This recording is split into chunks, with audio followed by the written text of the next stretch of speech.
think I made it live. Oh, goodness gracious. Are you there? Let me know if you're here. I've had some technical difficulties this morning with YouTube, so I don't even know. I can't even see the comments real quick. All right, everybody. Hi. Happy Saturday. I am Mary from Mary's Heirloom Seeds, and welcome to my weekly live chat. I do try to go live on Thursday, which is my normal live chat day, but this week was a little different, a little crazier. Hey, Caitlin, thanks for joining me. Let me just double check it real quick. So I made I made a little mini boo-boo. There we go. I loaned my friend my tripod. Totally fine. It's not that big of a deal. Because I was going to be moving around in my garden. Anyway, her daughter has an audition that she has to film. And I was like, oh, I got a tripod here. I already had my live Thursday chat. And then I realized I didn't have my live Thursday chat, and I had scheduled a Saturday one. So I'm just here. I'm propped up in the garden here, just hanging out. If you guys have questions, let me know. I'm going to show you a little bit of these gardens here that I have. I'll show you a little bit about my grow bag garden. Today's a recovery day for me, so I'm a little on the blah side. I try to go live when I'm feeling good and peppy, but I had a migraine day yesterday, so today is like my recovery day. But it's nice to get out in the garden. It's nice to have a little bit of fresh air, a lot of fresh air. It's hot. It's more humid. It's 80 something degrees here, but it's humid. So anyway, if you've got questions, let me know. Hit the thumbs up and subscribe to my channel if you haven't already. So a couple things that are going on here at Mary's Heirloom Seeds that I wanted to share with you. Like I said, if you've got garden or seed related questions, feel free to interrupt and ask me while I'm live. Just comment below. Hey Inga, hey Caitlin, hey Agape Field, thanks for joining me. So behind me here we have some really pretty flowers. Those are actually radish flowers. I am going to be removing the radish. This bed was planted for my 2025. I hate wasps. Sorry, it's one thing I really don't like. I love that they're good for my garden, but they always do this like kamikaze in your face thing, and it just drives me bonkers. Anyway, so these beautiful flowers here are actually radish flowers. I will be pulling those up. I will be measuring the different yeah, they are not fun. I will be measuring the different radishes. I've got daikon radish and I've got sakurajima radish. So I'll be measuring for the longest radish and the largest radish. My 2025 garden challenges end the last day of June. I think that's June 30th. And then we'll announce winners a couple of days after that. So I will be pulling those up. Agape Field says my parsley is going to seed. Awesome. Parsley is always fun to grow. I've got a big old parsley. Like I said, I'm going to flip the camera around so you can see some of the gardens behind me. I'll show you my, hey Jenny, thanks for joining us. I'll show you my my spiral herb garden. You can't even see the spiral anymore because it's so overgrown with herbs. It's really cool. I'm excited about that. I've got the grow bag garden over there. I've got a couple beds that I'm going to get pulled out, like I mentioned, the radish over here. And then I've got actually parsnips that are like way too old and they didn't flower for seeds, so I'm just going to go ahead and pull them up. But the parsnips are almost inedible at this point. The core of the parsnips were like rock hard, so they're not really edible at that point. I don't use a lot of parsley actually, but I am now that I have more growing now, and I'm not saving this batch for seeds because I have seeds over there that I save from. So so much going on here in the garden, which is pretty awesome. Let's see. Inga says that sakurajima may be okay. I started late, but they doubled in size. Yeah, they are. The sakurajima is the variety Inga mentioned is the variety that can grow up to 100 pounds. I didn't give it enough time to give it to 100 pounds because I started later on in this season. I should have started probably in December, and then allowed it to grow through the winter time, because they can survive in the winter time depending on if you have a mild winter, and we did have a somewhat mild winter this year. But either way, I'm going to pull it up. I'm going to see. This is my first experiment with growing such a large radish. I have grown some that were really big when we were in Southern California. I grew the German Giant for seed, and the actual radish, no joke, I have a picture of it. The actual radish was like this big. It was not edible at all. Like I said, because I was growing it for seed, but it was a very large radish. So, but that, again, that was a really much longer growing time to save the seeds for that one. So you want to go ahead and check out my different random spots in the garden? I'll pull this up and you can see first. That sunflower. Oh, so excited about that sunflower. All right, let me see if I can do this. Here we go. I'm going to stand up here so you can see. Oops. There we go. All right. Inga says, I'm replanting in the fall, overwintering to keep the soil in your beds loose. All right, so this is the bed I was talking about. You can see the bugs have got it, but that's totally okay. You've got seed pods here. These are totally edible and delicious. Super excited about that. I have so much growing in this one that it's crazy. I have tomatoes. Super excited about the tomatoes. Let me go to the other side and I'll show you the Sakurajima. It is massive. So this right here is one plant. Do you see that down there? That is one plant down there. So I'm excited to pull that up. You'll see some of my leaves are a little yellow, like you can see down here. It's time for me to fertilize, but we had a massive amount of rain, like 5 inches of rain in 2.5 days. So I did get a little washed out. I did water a little bit of this today, which is why my beans are a little bit on their side. But this is going to be my biggest radish that I will be weighing here. It's got weeds around it, but it's split. But it's going to be massive. I don't even remember what variety that it was. I wrote it down, which was good because sometimes I forget to write things down. And then I was like, oh, that's what that is. So this is another awesome, like, wild bed going crazy here. You've got cucumbers, turnips, squash, tomato. And those are radishes that are about to go to seed. But check out this grow bag garden. So these are thriving. They look a little yellow, but I think that's just the lighting right now on my camera. So we've got tomato, we've got peppers on that side. We've got eggplant, pepper, and then a bunch of tomatoes. These were just recently transplanted. Squash on this side. More peppers that I just transplanted over here. I've got, let's see, what is that? Thai roselle. So that was super fun. And the massive, super mega lemon balm. This is one single plant. And this is why people say not to plant it in your raised beds. They say plant it in containers. And then you can see, but I kind of, you know, me, the feral gardener here. This is spearmint. So 2 mint plants in one. People would like, people that have more contained gardens, their heads might explode, but that's okay.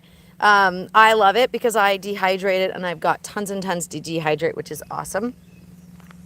So over here we've got more squash. The bees are buzzing everywhere. This is yellow crookneck squash. So if you've never grown crookneck squash, it's delicious. Ooh. And probably another one of my favorite beans. I really like bush beans. Do you guys prefer bush beans or pole beans? Dragon tongue bush beans? So question for you guys, since you're live and joining me while I chat, do you prefer bush beans or pole beans? That is a great question. See this? I always plant more because you never know what is going to eat your plants. This was canary yellow Swiss chard. And this is canary yellow Swiss chard here. So this one got eaten probably by the rabbits or maybe some bugs, but they left some of them alone. All right, so here I am again. Do you prefer bush beans or pole beans and why? So I personally grow both, but I like bush beans better. I like that they produce really fast. And I like, hey, Jane, thanks for joining me. And I like that I can get a lot of it all at once. So pole beans, typically you can harvest over a couple of months, whereas bush beans, they typically start producing and 2 months later, you've got bush beans ready to go and ready to eat. And then their harvest time is like 2 to 3 weeks, and that's it. Then they're done. Then I pull them out, and I use succession planting, so I plant every 2 weeks. So I'm gonna flip this around really quick, and you can see the next round of beans. There we go. So if you see this, this is the next round of beans. And this is one bed. And again, this bed looks yellow, but it's really not. It's just the sunlight hitting it. So this is another round of beans that I planted. Something got in there. That's okay. So this is what I like to do. As I have more and more coming in, I will be harvesting one, and then this one will come up about 2 weeks later. All right, so here is my spiral herb garden. I'm going to try and make sure I don't step on any snakes. Parsley. Agape Field says both. Inga says both. Jane says both. Awesome. Pole beans take less room, yes, and they can be more productive if you're harvesting over a couple of months. So yes. So I did, like I said, I threw some water on these, and so they're a little bit on their side a little bit, but that's okay. I've got Lovage on the far end, basil, Greek oregano, epazote, cilantro, dill. I don't know if this is chervil. I think this is chervil. I have a little plant tag in there, but I can't see it because it's so big. And then you have parsley, and you have cress. Caitlin says you've not grown beans. Oh, ma'am, it's time for you to grow some beans. It's one of the easiest plants to grow. And then we've got my cayenne right in the middle, and I've got basil surrounding it. And randomly, we have a tomato. I did not plant that. Something planted it, though. Alrighty, so that is my garden. Quick little garden walkthrough here. We have so much growing that is just, everything's thriving here. I'm super excited about it. We've got beans and squash. This is what I call my kitchen garden. So there are some varieties in here that will be isolated for seeds, but most of this is stuff that we eat. Also so that we can show you what is going on and how to grow some of this stuff. And then I have several that are just strictly seed starting or seed saving gardens. So we've got a lot going on here. For example, I'm only growing one variety of amaranth here so I can save the seeds. You can see those right back there. So that's one that is seed saving only. The parsnips as well. I'm debating whether to pull them out or just to leave them and save the seeds from those. Because they're thriving. They're doing really, really well. My onions are in a different garden. Some of these peppers will be isolated so I can save the seeds from them. Some I don't even, they're new, or they will be new for next year. So that's a plus too. That's it, really. Unless you guys have any questions. I really hope, Caitlin, if you haven't grown beans, I highly recommend it, and not to hammer that in, but Agape Field says beautiful garden. Thank you very much.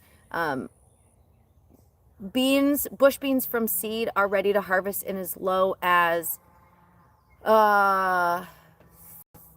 55 days. Inga says on your yellowish leaves, golden sunshine runner beans do have yellowish starter leaves. Okay, good to know. Honestly, the last bed of beans I showed you, they look more yellow because the sunlight is shining right on them, but they're actually green. And too much rain will wash out some of the nutrients. I know I have to treat, not treat, but I need to do a CalMag right now for some of my tomatoes because we had so much rain. Randy Wheeler says, is it too late for cucumbers in lower Louisiana? I don't think so. There are several varieties that are more heat tolerant than others. Those include Suyo Long and Armenian cucumber. Both of those are fantastic for warmer climates. So if you're looking to plant cucumbers right now in a warmer area like Louisiana, definitely go with a warmer, heat tolerant variety. I've got double yield, I've got dragon tongue, I've got miniature white cucumber, I've got crystal apple cucumber in different gardens. Again, for seed saving, what I normally do with cucumbers is I harvest the first round for myself. And then at some point you're like, I've got way too many cucumbers, I don't know what to do with. And that's when we start with the seed saving. Jane says, my Romanians do great here. And yep, and you're in the armpit of hell. You're in New Mexico where it gets really, really hot. I'm pretty sure you're in New Mexico, if I remember correctly. And yes, it gets very hot there. So yeah, you can definitely grow some warmer, tolerant varieties there. Alrighty, so it's Saturday. I mentioned earlier, today's a recovery day after a post-migraine day, so that's why I delayed my delayed my live chat this week so I could get a little more rest, and turns out I really needed that rest. So that is it. I don't really have a topic today. I was just showing you my garden, and just to point out to you that nothing's perfect. There's no like perfect rows in my garden. I mean, it's beautiful. To me, it's perfect because it's productive. Let's see. Thank you, Nancy. I appreciate it. Inga says I planted bush crop, double yield, kiwano, punakira, and suyolong, all very good ones. Pink eye cowpeas are very good. That's definitely a good one too. And Parisian. Yeah, this is my totally feral garden. I've got different gardens around the property, and some of them are a little more like lined up and everything, and some of them are just wild and crazy. Like apparently I'm collecting feral cats now as well, so it just kind of goes along with the whole thing. It's really nice to be able to sit out in the garden today though, so that's always a plus. I'm glad you were able to join me. If you haven't already, hit the thumbs up and subscribe to my channel. I'm going to take it easy today. Again, like I said, it's a rest day for me. The post office has made some changes to their pickup and delivery schedule, so I'm going to have to adjust my schedule for that. So that should be really interesting. Your packages will still arrive on time. I just have to adjust my schedule to meet the post office. So that's going to be kind of fun. All right, everybody, I am off. I'm going to take it easy, go make some lunch in a little bit, and enjoy this beautiful day we have. If you have any questions, you can send an email to mary@marysheirloomseeds.com, and I will answer. Please give me a little bit of grace and timing wise. I had a weird incident where somebody sent me an email and they weren't very happy about it, apparently, because I didn't respond to them within 3 hours or something ridiculous like that. Hey, Cheryl. She says, I'm Cheryl and I'm a feral gardener with feral cats. So the one, if you follow me on Facebook, he just showed up. I think he's really old. He looks very grumpy. But I'm going to feed him, and he's, I don't know how long he'll make it out here, but so just an example, I guess. So Sergeant Pepper showed up, and he was friendly as all get out. It took him 24 hours, and he was at our feet, rubbing on us, loving on us, and he was like, I need help. So we fed him. We brought him in after about a month or so, kind of brought him in the seed shop for a couple weeks, got him vet care, and then brought him into our house when we thought he would be a good fit. And so far, he's been a great fit. He is such a love bug, and he loves the in-store cats. The one that showed up here looks very old. He looks very grumpy, and he is not friendly. I don't think he's mean, but he definitely doesn't want our attention, but he wants food, so we're feeding him. Anyway, long story short, long story even longer. I didn't even make that short, sorry. Alrighty, so I'm gonna head off into the garden and plant a couple more seeds. We were supposed to get rain yesterday, we did not. We're supposed to get rain tonight. Who knows? We'll see what happens, but I want to get some seeds in the ground anyway. Alrighty, everybody, I hope you have an amazing Saturday. I hope it is restful. I am gonna go get some rest and enjoy the rest of the day. Thank you for joining me, and happy planting.